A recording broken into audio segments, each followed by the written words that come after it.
इस science fiction और astronomical कहानी की शुरुआत होती है भविष्य का वो समय दिखाते हुए जब वैज्ञानिकों ने चारों तरफ ये बता दिया था कि सूर्य की किरणें और ज्यादा तेज हो रही हैं। आगे चलकर सूर्य हमारी पृथ्वी से बहुत ज्यादा क्लोज आ जाएगा। सूर्य से निकलने वाली हानिकारक किरणें पृथ्वी पर प्रभाव डाल रही थी। चारों तरफ इतना ज्यादा टेम्परेचर हो चुका था, ऊपर से रिसोर्सेज की कमी होती चली जाती है। ऐसा चलता रहा तो इंसानियत बिल्कुल भी सरवाइव नहीं कर पाएगी। इस पूरे प्रोसेस से पृथ्वी और इंसानियत को बचाने के लिए कुछ न कुछ सोल्यूशन तो निकालना ही पड़ेगा। तो इसीलिए यूईजी यानी कि यूनाइटेड अर्थ गवर्नमेंट फॉर्म की गई। दरअसल यूईजी की ऑर्गेनाइजेशन ने इन बातों पर बहुत पहले से सोचा और अब जाकर वो एक सोल्यूशन तक पहुंचे हैं जो बहुत ही ज्यादा फैसिनेटिंग है। उन्हें पता है कि एक समय के बाद सूर्य पृथ्वी के बहुत क्लोज आकर उसे डिस्ट्रॉय कर देगा। तो इस खतरे से बचने के लिए सबसे पहला सोल्यूशन निकलता है कि हम पृथ्वी को ही सूर्य से दूर लेकर चले जाएं। ये होने वाला था बड़े बड़े थ्रस्टर्स और रॉकेट्स की मदद से। यूजी ने पहले अपना प्रोटोटाइप रेडी किया और बड़े बड़े इंजिन बनाए। ये इंजिन वो पृथ्वी के अलग अलग जगहों पर रखेंगे। उन्हें एक साथ फायर करने पर उनका प्लान था कि वो पृथ्वी को अपनी जगह से मूव करें। ये तब तक चलता रहेगा जब तक पृथ्वी सूर्य से एक पर्टिकुलर डिस्टेंस पर ना आ जाए। अगर उन्होंने ये टेक्नोलॉजी इंक्लूड कर ली तो वो अपने हिसाब से कहीं भी जा सकते हैं,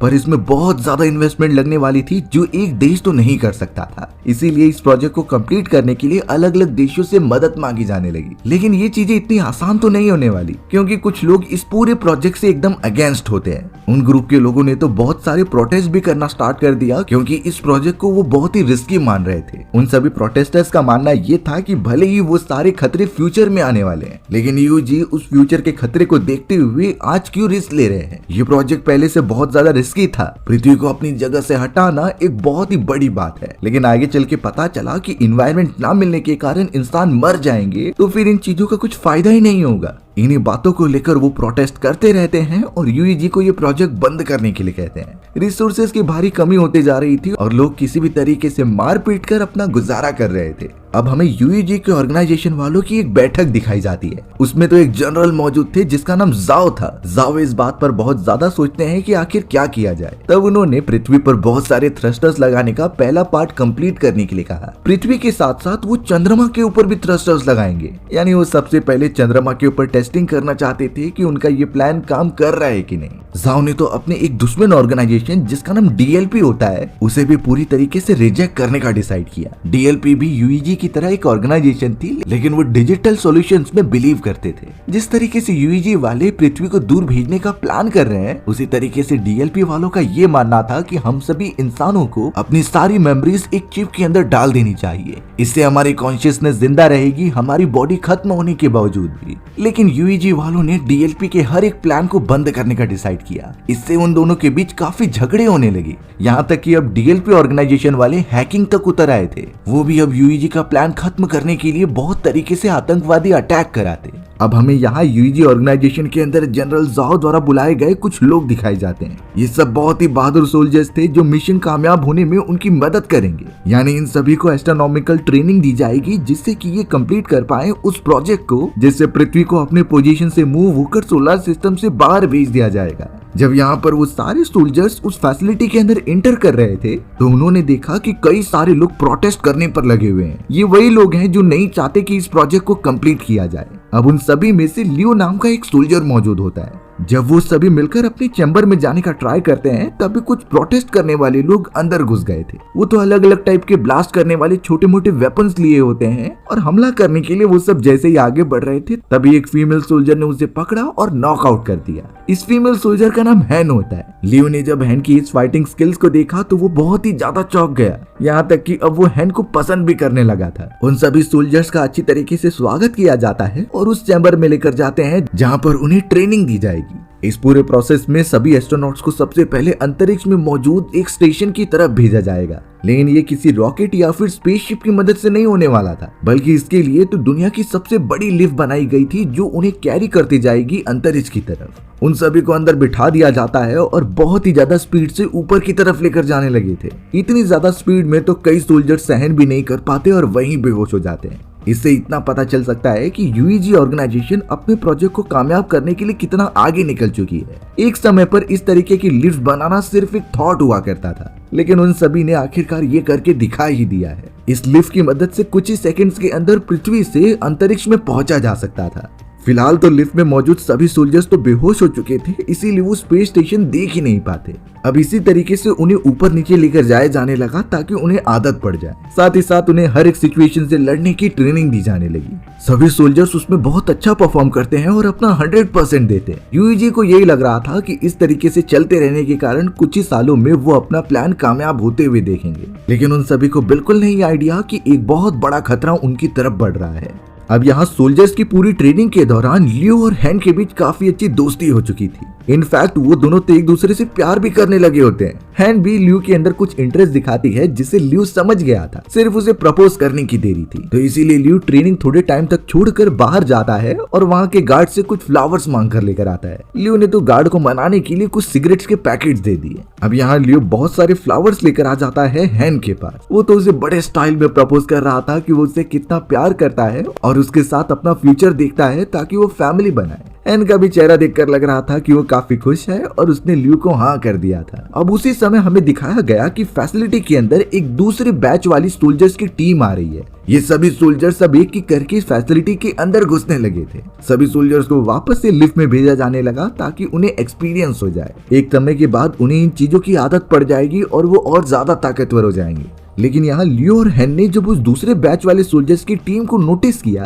तब वो देख पा रहे थे कि उन लोगों ने तो ट्रेनी स्टूडेंट्स के कॉस्ट्यूम्स पहने। आखिर ऐसा कैसे पॉसिबल हो सकता है, क्योंकि वो सब तो ट्रेन्ड सोल्जर्स हैं। वो सब वे फिगर आउट कर पाते इससे पहले पूरे सिस्टम हैंग होने लगते हैं। वहाँ पर जितने भी मिलिट्री ड्रोन्स थे वो बिना परमिशन के हवा में उड़ने लगे और चारों तरफ हमला करने लगते हैं। अब तो अलार्म बजने लगे थे जिससे ये पता चलता है कि उनका पूरा सिस्टम हैक कर लिया गया है। पर ये हैकिंग किसी और की नहीं बल्कि उसी डीएलपी ऑर्गेनाइजेशन की है जो यूईजी को पूरा डिस्ट्रॉय करना चाहती थी। वो अपने हैकिंग स्किल्स की मदद से सारे ड्रोन्स आउट ऑफ कंट्रोल कर देते हैं जो चारों तरफ घूमकर सोल्जर्स पर ही हमला कर रहे थे। और हाल ही में फैसिलिटी के अंदर जो नए सोल्जर्स की बैच आई है वो दरअसल डीएलपी द्वारा भेजे गए बहरूपीय हैं और वो यहाँ तबाही मचाने आए हैं। देखते ही देखते फैसिलिटी के बाहर जो ड्रोन्स थे वो सभी पर हमला करके मारने लगे होते हैं। इनफैक्ट उन्होंने तो एक लिफ्ट भी डिस्ट्रॉय कर दी थी जो कि उन्हें कनेक्ट करती है स्पेस स्टेशन से। इससे यूईजी को बहुत बड़ा नुकसान हुआ था। यूईजी के सोल्जर्स ने तो अपने फाइटिंग जेट्स भेज दिए ताकि वो उन ड्रोन्स को खत्म कर दें, लेकिन उनका निशाना ड्रोन्स के ऊपर नहीं लग रहा था। ये इसीलिए क्योंकि उनके फाइटिंग जेट्स को इस तरीके से डिजाइन किया गया है कि जंग में उनका निशाना किसी भी तरीके से इन ड्रोन्स पर नहीं होगा। और यही बातों का डीएलपी वाले फायदा उठा रहे थे। वो तो अब लगातार उन फाइटिंग जेट्स को भी डिस्ट्रॉय कर देते हैं लगातार हमला करके।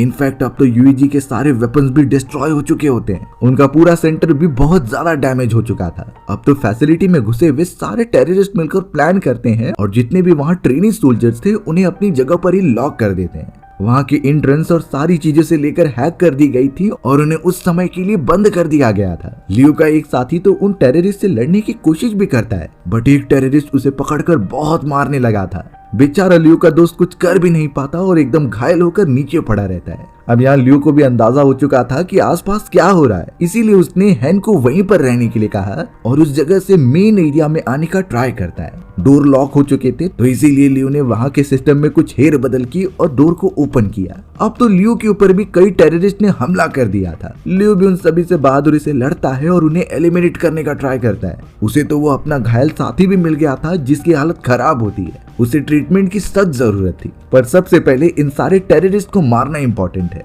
हैन भी मना करने के बावजूद भी उस जगह पर लियो की मदद करने के लिए पहुंच जाती है और अब वो दोनों ही टेररिस्ट को खत्म करने में लग गए थे। बाहर पूरी तरीके से तबाही मचते जा रही थी और ड्रोन्स तो यूईजी के कंट्रोल में होते ही नहीं। इतने सारे सोल्जर्स की जाने जा रही थी जो काउंट नहीं कर सकते। अब तो उन सभी आउट ऑफ कंट्रोल हुए ड्रोन्स का टारगेट था कि उस मेन लिफ्ट को ही डिस्ट्रॉय कर दिया जाए जिससे वो पृथ्वी के ऑर्बिट में जाते हैं। यानी अगर वो डिस्ट्रॉय हो गया तो यूईजी को भारी नुकसान होगा और वो टेक्नोलॉजी के मामले में 10 साल पीछे चले जाएंगे। इसलिए यूईजी की टेक्निकल टीम ने एक क्वांटम कंप्यूटर का यूज किया। उन्होंने उनकी मदद से सबसे पहले अपने लॉस्ट हुए सिस्टम एक्सेस को वापस गेन कर लिया होता है और फिर उन्होंने बचे हुए ड्रोन्स जो हमला कर रहे थे उसे जमीन पर गिराकर ब्लास्ट कर दिया। लेकिन उस लिफ्ट में काफी ज्यादा खर्चे हुए थे। सिस्टम एक्सेस वापस उनकी टेक्निकल टीम के पास आ गया था। लेकिन यहाँ लियो उस टेररिस्ट से अभी भी फाइट कर ही रहा होता है। लग रहा था कि वो टेररिस्ट लियो को मार देगा, बट हैन वहाँ पर आ गई थी और उसने तो एक मैकेनिकल हाथ से कुछ लोगों को मारा। फिर थोड़ी देर बाद वही मैकेनिकल हाथ लियो के पास फेंक दिया। लियो ने तुरंत ही उस मैकेनिकल आर्म की मदद से बचे हुए एक टेररिस्ट को बहुत मारा। वो टेररिस्ट तो दूर जाकर गिर जाता है, बट अब तक तो बहुत ज्यादा नुकसान हो चुका था, भले ही ये टेररिस्ट खत्म हो जाए। लियो और हैन अपने बाकी दोस्तों को संभालते हैं और उन्हें रेस्क्यू करते हैं। लियो द्वारा लाया गया फ्लावर्स का पूरा बकेट एकदम खत्म हो चुका था, पर हैन को इस बात की खुशी थी कि वो जिंदा है। अचानक हमें पता चला कि उन ड्रोन द्वारा डिस्ट्रॉय किया गया वो बड़ा सा लिफ्ट अब उनकी फैसिलिटी के ऊपर गिरने वाला है। ये अगर ऊपर गिर गया तो फैसिलिटी में मौजूद बहुत सारे सोल्जर्स मारे जाएंगे।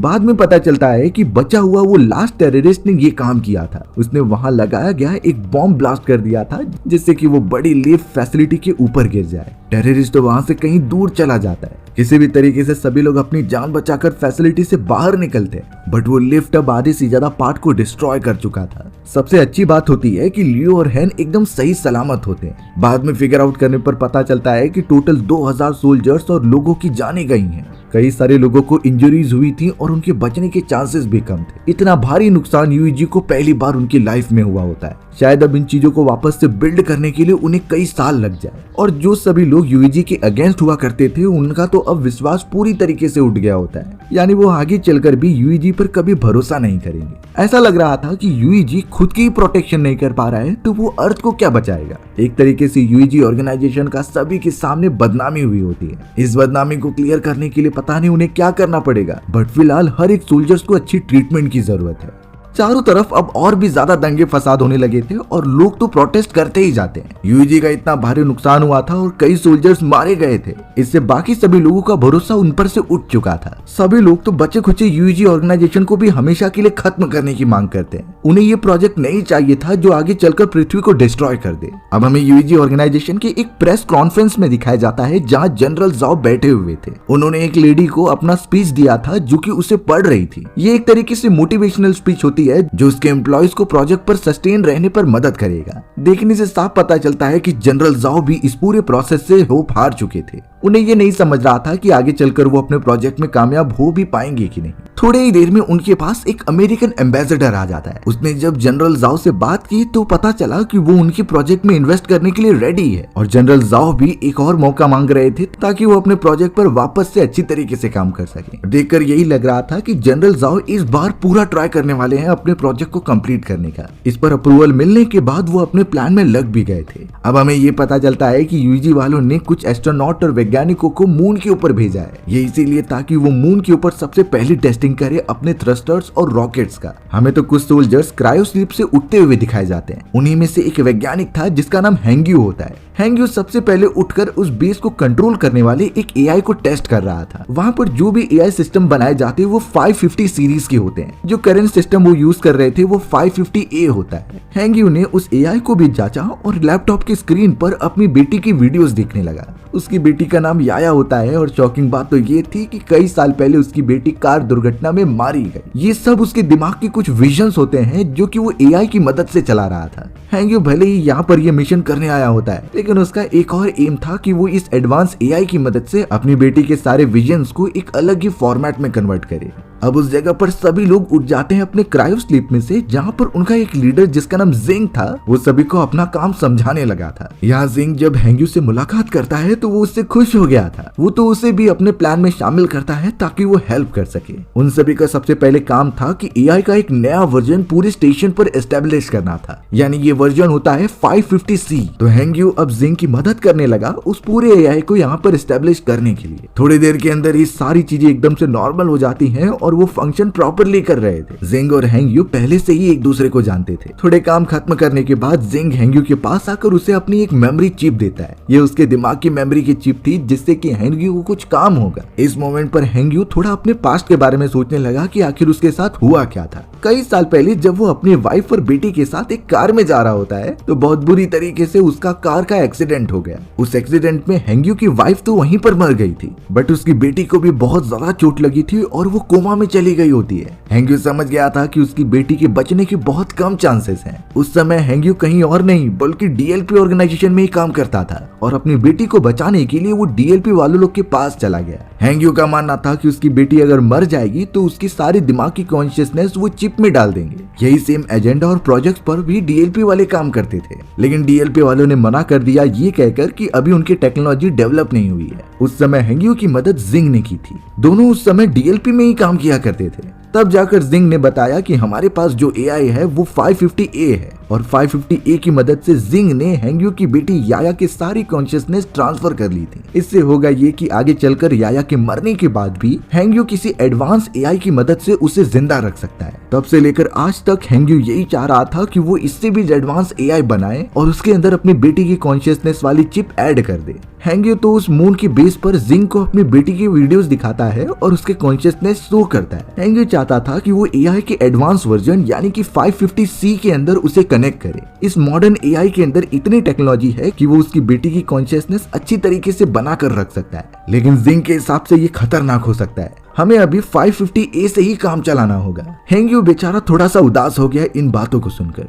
अब थोड़ी ही देर में उनके बेस पर ये खबर मिलती है कि मून के ऊपर बहुत ही ज्यादा स्केल का तूफान आने वाला है। इस तूफान से अगर नहीं बचा गया तो उनके सारे इक्विपमेंट्स जो बाहर रखे हुए हैं वो डिस्ट्रॉय हो जाएंगे। सभी सोल्जर्स और वैज्ञानिक अपने अपने व्हीकल लेकर उस बड़े अंडरग्राउंड एरिया में जाने लगे और वो किसी भी तरीके से सभी सामान को वहां पर शिफ्ट भी कर लेते हैं। तूफान इतना ज्यादा तेज था कि बाहर जो भी मौजूद होता है वो उसे उठाकर लेकर चला गया। कई घंटों तक ये तूफान वहां पर मौजूद था, बट थोड़े समय बाद सब कुछ ठीक हो जाता है। सबसे बुरी बात तो ये थी कि इस खतरनाक तूफान में उनका लेटेस्ट एआई डैमेज हो जाता है, यानी कि 550C अब अच्छी तरीके से काम नहीं कर रहा था। इस मोमेंट पर उन्हें डिसीजन लेना होगा क्योंकि एआई ही उसके पूरे सिस्टम को अच्छी तरीके से कंट्रोल करता है। अब कंडीशन को देखते ही हैंग्यू ने ये कहा कि उसके पास 550A यानी कि स्टार्टिंग वाला एआई मौजूद है, वो चाहे तो इस एआई का यूज कर सकते हैं। जिंग को ये बात सही लग रही थी, इसीलिए उसने हैंग्यू का ये प्रपोजल एक्सेप्ट कर लिया। बट हैंग्यू ये शर्त रखता है कि उसे आगे आने वाली इस एआई के मॉडल्स में काम करना है, क्योंकि उसे भी तो अपनी बेटी के लिए एक एडवांस एआई चाहिए था।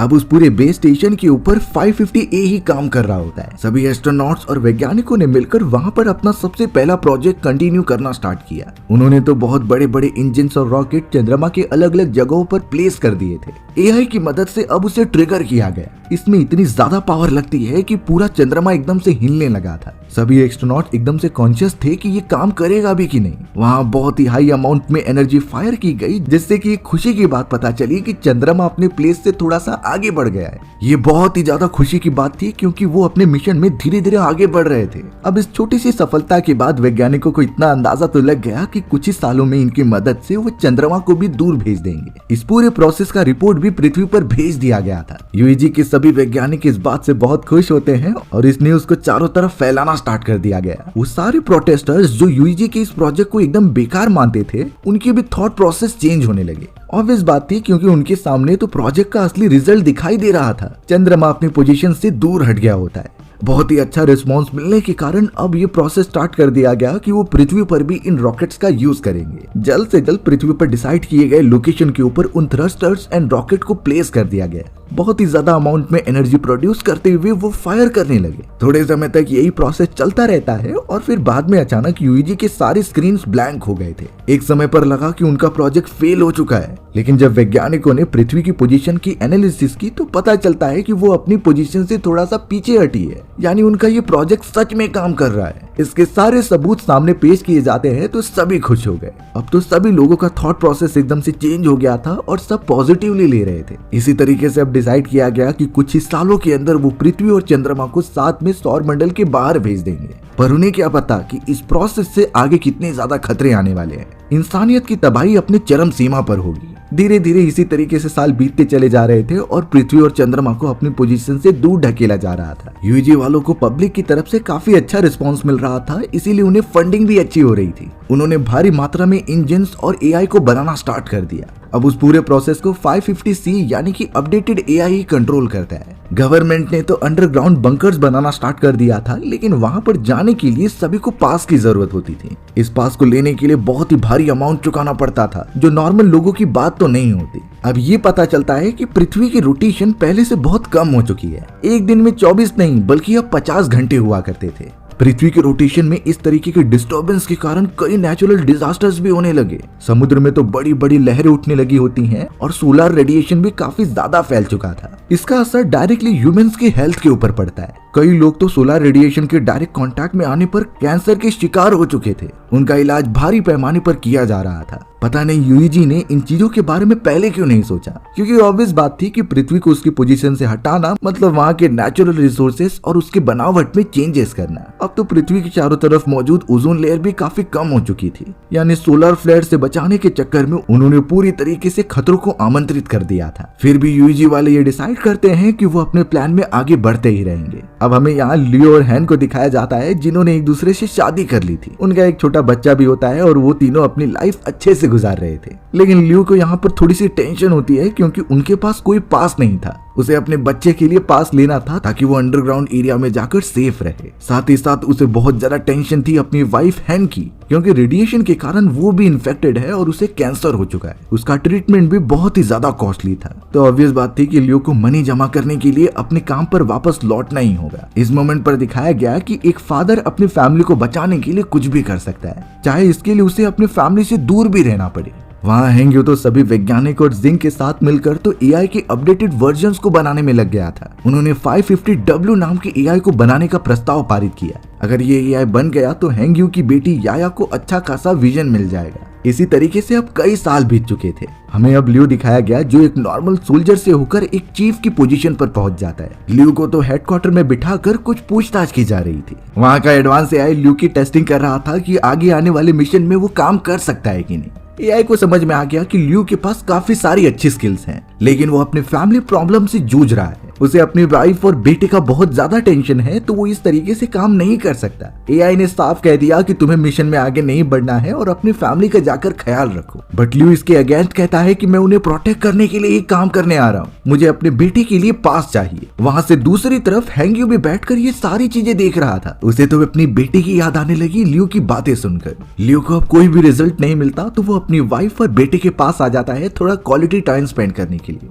हैंग्यू जो अब पूरी तरीके से अपनी बेटी को बचाने के फ्लो में बह चुका था, वो सीधा उसकी मेमोरी चिप को लेके आ जाता है एडवांस एआई सिस्टम के अंदर। उसने तो बिना परमिशन के अब अपनी बेटी के उस चिप को उससे कनेक्ट कर दिया। थोड़े समय के लिए जब वो अपनी बेटी को देखता है एकदम अच्छी तरीके से, तो वो सोचने लगा कि मैं इस एआई के अंदर उसे ट्रांसफर कर देता हूँ। ऐसा होगा तो उसकी बेटी हमेशा हमेशा के लिए जिंदा रहेगी। हैंग्यू इतना ज्यादा पागल हो चुका था कि उसने ऐसा कर भी दिया, और अचानक चंद्रमा के ऊपर लगाए गए सारे थ्रस्टर जिसे वो एआई कंट्रोल कर रहा था अब आउट ऑफ कंट्रोल हो जाता है। वहाँ के सिस्टम्स एकदम से डिस्ट्रॉय होने लगे। वालों को जब ये पता चलता है तो वो सिस्टम में जाकर हैंग्यू को पकड़ लेते हैं। जल्द से जल्द चिप को निकालते हुए सिस्टम को बंद कर दिया गया। वहीं अब हमें लियो को दिखाया गया, जो अपनी वाइफ हैन के साथ था, पर हैन ने उससे बताया कि वो उसके होम टाउन जाना चाहती है। बट प्रॉब्लम ये थी कि वेदर बहुत ही ज्यादा खराब हो चुका था। लियो के पास कोई व्हीकल नहीं होता जिससे कि वो हैन की होम टाउन में पहुंच सके। लेकिन फिर भी लियो किसी भी तरीके से अपने फ्रेंड से बात करता है और एक फाइटिंग जेट ले लेता है। उसके अंदर वो हैन को बैठाकर सीधा होम टाउन की तरफ चला गया था। अब हमें पता चलता है कि चंद्रमा के एआई से छेड़छाड़ करने के कारण वहाँ के इंजन टूटकर गिर चुके हैं। चंद्रमा इतना ज्यादा आउट ऑफ कंट्रोल हो गया कि अब वो सीधा पृथ्वी की तरफ बढ़ रहा था। इससे पृथ्वी पर कई नेचुरल डिजास्टर्स आते हैं। सुनामी की तीव्रता और ज्यादा बढ़ गई थी और अब तो वो जमीन पर आकर सब डिस्ट्रॉय करने लगी होती है। जनरल जाओ ने सभी देशों को इस बात का अलर्ट मैसेज भेज दिया था। अब तो यूएजी के कमांड सेंटर में भी सब कुछ आउट ऑफ कंट्रोल होता दिखाई देता है। वो नहीं समझ पा रहे थे कि सिस्टम को वो वापस बैक टू नॉर्मल कैसे करें। यूएजी के पास अब कोई ऑप्शन नहीं होता, तो उन्होंने यही डिसाइड किया कि हम चंद्रमा को ही डिस्ट्रॉय कर देंगे। इसके लिए सारे मिलिट्री फोर्सेस को इकट्ठा किया जाने लगा। यहाँ तक कि लियो को भी वापस बुला लिया गया होता है। बुरी बात यह हुई कि लियो जब सेना में भर्ती होने गया तो उसकी वाइफ हैन मर चुकी थी। किसी भी तरीके से लियो ने अपने बेटे को अंडरग्राउंड फैसिलिटी के अंदर भेज दिया। यूएजी ने हर एक देशों से मदद मांगी और उनके परमाणु बॉम्ब यूज करने की बात की। इसी की मदद से वो चंद्रमा पर ब्लास्ट करेंगे और उसे डिस्ट्रॉय कर देंगे। सभी कंट्रीज अपने वेपनरी उन्हें सौंप देती हैं। अब जिंग तो जेल में मौजूद हैंग्यू से बात करने के लिए आता है। जिंग ने बताया कि हमें ग्लोबल इंटरनेट वापस से लाना होगा, पर हमारे कुछ इंटरनेट सर्वर्स पानी के अंदर डूब चुके हैं। उन्हें मेंटेन करने के लिए हमें कोई एक्सपर्ट चाहिए, इसीलिए वो हैंग्यू को अप्रोच करता है। बट हैंग्यू इसके लिए मना कर रहा था। तब जाकर जिंग ने उसे उसकी बेटी का वो चिप दिखाया और उसे ब्लैकमेल करने लगा, यानी वो उन सर्वर्स को जाकर रिकवर करने की कोशिश करेगा। जल्द से जल्द अब सभी मिशन एकदम से सेट कर दिए गए थे और कई सारे परमाणु हथियार लेकर सोल्जर्स अपनी स्पेसशिप में बैठकर चंद्रमा की तरफ बढ़ते हैं। वहीं कई सारी टीम को पृथ्वी की उस जगह पर भेजा गया है जो पानी में डूबे हुए इंटरनेट सर्वर को रिकवर करेंगे। बट पता चला कि अंतरिक्ष में जाने पर वहाँ कई एस्टेरॉइड्स हैं। कुछ सोल्जर्स की स्पेसशिप तो उन्हीं एस्टेरॉइड से गिरकर डिस्ट्रॉय हो जा रही थी। किसी भी तरीके से अब फॉर्मेशन में उड़ते हुए परमाणु हथियार चंद्रमा के ऊपर रखे जाने लगे। लियो जिस स्पेसक्राफ्ट में होता है उसका भी एक्सीडेंट हो गया। बाकी जितने भी सोल्जर्स बचे हुए थे वो लैंड करके चारों तरफ न्यूक्लियर और परमाणु बॉम्ब लगाने का ट्राई करते हैं। वहीं अब हमें हैंग्यू और जिंग की टीम को दिखाया गया जो पानी के अंदर डूबे हुए सर्वर को रिकवर करने आए थे, लेकिन वो जैसे ही दरवाजा ओपन करते हैं तब तक उनका एक सोल्जर घायल हो गया था। किसी भी तरीके से वो सर्वर को कनेक्ट करने लगे थे। हमें तो अब चंद्रमा पर दिखाया गया जहाँ पर लियो बॉम्ब्स को अपनी पोजीशन पर लेकर जा रहा था, बट चंद्रमा के कई सारे टुकड़े अब पृथ्वी पर गिरने लगे होते हैं। ये इतनी ज्यादा तबाही क्रिएट कर रहे थे कि कोई भी नहीं बच पा रहा था। सभी लोगों को बंकर्स में लेकर जाया जाने लगा। बहुत ज्यादा भूकंप आने के कारण अचानक अब जिंग के पैर पर कोई हार्डवेयर गिर जाता है। उस बेस के अंदर पानी भी भरने लगा जिससे कि हैंग्यू मदद नहीं कर पाता, तो जिंग ने मरने से पहले उसे पासवर्ड बता दिया था। उसी पासवर्ड का यूज करके हैंग्यू सिस्टम को अच्छी तरीके से कनेक्ट करने का ट्राई करता है। अब यूएजी के बेस में ये पता चला कि वो साथ में भी अगर उन परमाणु बॉम्ब को ट्रिगर करे तो भी नहीं हो पाएगा। उनके पास टाइम बहुत कम है, लेकिन अगर कई सारे एस्ट्रोनॉट्स को वहां पर भेजा जाए एक साथ तो वो ये चीजें मैन्युअली कर सकते हैं, लेकिन इन सोल्जर्स को अपनी जान की कुर्बानी देनी होगी। तब जाकर ये डिसाइड किया गया कि जो सोल्जर्स काफी ओल्ड हो चुके हैं वो अपनी जान की कुर्बानी दें और यंग सोल्जर्स फ्यूचर के लिए बचे रहें। ये डिसाइड होने के बाद सभी लोग कुछ ही समय के अंदर स्पेस में जाने लगे और लियो तो उन सभी को आते हुए भी देखता है। वो बहुत खुश हो गया था इतनी मदद के कारण, यानी वो एक साथ परमाणु बॉम्ब को ट्रिगर कर सकते हैं। एक एक करके अब सारे इंटरनल सर्वर भी रिकवर होने लगे थे, पर हैंग्यू का सर्वर अभी भी स्ट्रक था। थोड़े समय के अंदर जितने सर्वर्स भी रेडी थे वो उसी की मदद से चंद्रमा पर ब्लास्ट करने लगे। चंद्रमा बहुत बुरी तरीके से उसके टुकड़े होने लग जाते हैं। हैंग्यू ने भी किसी भी तरीके से वो सर्वर एक्टिवेट किया जिससे कि अब फुल पावर के साथ वो सारे परमाणु बम ब्लास्ट हुए और चंद्रमा के कई सारे छोटे छोटे टुकड़े हो जाते हैं। चंद्रमा के बहुत सारे टुकड़े पृथ्वी की तरफ बढ़ रहे होते हैं और पृथ्वी को सही समय पर थ्रस्टर्स यूज करके आगे बढ़ना होगा। इंटरनेट अच्छी तरीके से काम नहीं कर रहा था तो वो कमांड भी नहीं दे पाते। इससे अब यही लगने लगा कि वो सब नहीं बचने वाले और दंगे फसाद फिर से शुरू हो गए। पर यहाँ हैंग्यू अपनी बेटी जो कि एआई से कनेक्टेड थी उसे कुछ कमांड देता है। वो उसे प्रोसेस बता रहा था कि कैसे ये करना है, पर पानी भरने के कारण हैंग्यू की बहुत बुरी तरीके से वहीं मृत्यु हो गई। अचानक अब हैंग्यू ने अपनी आंखें किसी चैम्बर में खोली। ये चैम्बर किसी और का नहीं बल्कि उसकी बेटी का ही था, यानी मरने के बाद उसका दिमाग भी एआई से कनेक्ट हो गया है। हैंग्यू तुरंत ही अपनी बेटी के छोटे लैपटॉप पर बैठता है और इंटरनेट कनेक्ट करते हुए एआई को कमांड देता है कि वो थ्रस्टर्स को फायर करे। यूएजी के साथ कनेक्शन बिठाने के बाद अब पृथ्वी को दूर लेकर जाने लगे। सबसे अच्छी बात थी कि पृथ्वी बच चुकी है इतने सारे चंद्रमा के टुकड़ों से। वो सब अब पूरी तेजी से आगे बढ़ने लगे होते हैं सौर मंडल के बाहर। पृथ्वी का एनवायरनमेंट नॉर्मल हो चुका होता है और वो सौर मंडल से भी बाहर आ चुकी थी। हैंग्यू और सभी लोग रिटायर हो चुके होते हैं, लेकिन आने वाली जनरेशन यूएजी के एजेंडास को फॉलो कर रही होती है। देखकर यही लग रहा था कि पृथ्वी अब खत्म नहीं होगी और हमारी भी कहानी यहीं एंड हो गई। सो व्यूअर्स, आपको ये स्टोरी कैसी लगी कमेंट सेक्शन में बताना भूलना मत। और अगर आपको मेरा एक्सप्लेनेशन 1% भी अच्छा लगा होगा ना तो वीडियो को लाइक एंड चैनल को सब्सक्राइब जरूर कर देना। मिलते हैं इसी तरीके की मजेदार वीडियोस में, तब तक के लिए बाय बाय।